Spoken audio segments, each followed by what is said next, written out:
इस क्रियाकलाप में हम देखेंगे कि ध्वनि कंपन से उत्पन्न होती है। इसके लिए हमें एक डिब्बा और एक रबड़ बैंड चाहिए। साथ ही मेरे पास ये दो चौक भी हैं। हालांकि आप इनकी जगह पर दो पेन भी ले सकते हैं। अब मैं इस रबड़ बैंड को खींचकर इस डिब्बे के ऊपर लगा देता हूं।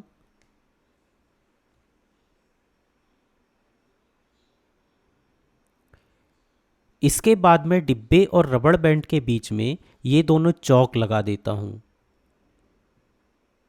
इसके बाद अब जब हम रबड़ बैंड को खींचकर छोड़ेंगे तो यह कंपन करने लगेगी, जिससे हमें एक आवाज़ सुनाई देती है।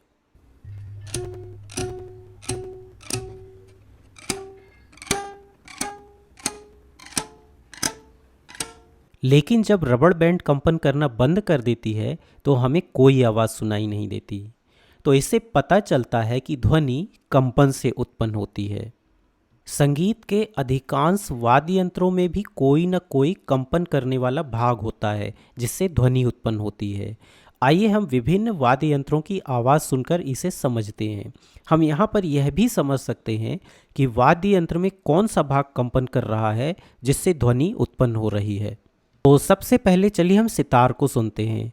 सितार को बजाने के लिए हमें सितार के तारों को खींचकर छोड़ना पड़ता है और जब ये तार कंपन करते हैं तब हमें आवाज़ सुनाई देती है।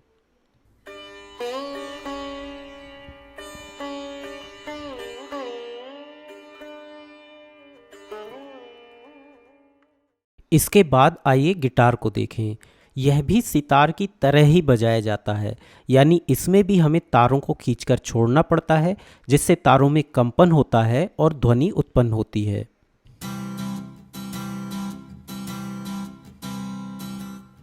आइए अब हम तबले की आवाज़ सुनते हैं। लेकिन यहाँ आपके मन में यह प्रश्न आ सकता है कि तबले में कौन सा भाग कंपन करता है।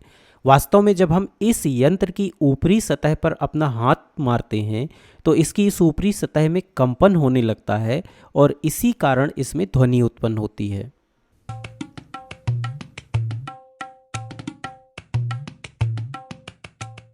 और अब इस जाइलोफोन को देखें। जाइलोफोन में लकड़ी के फ्रेम पर लकड़ी से बने विशेष डंडों से प्रहार किया जाता है। इससे लकड़ी के फ्रेम में कंपन होता है जिससे ध्वनि उत्पन्न होती है जो कुछ इस तरह सुनाई देती है।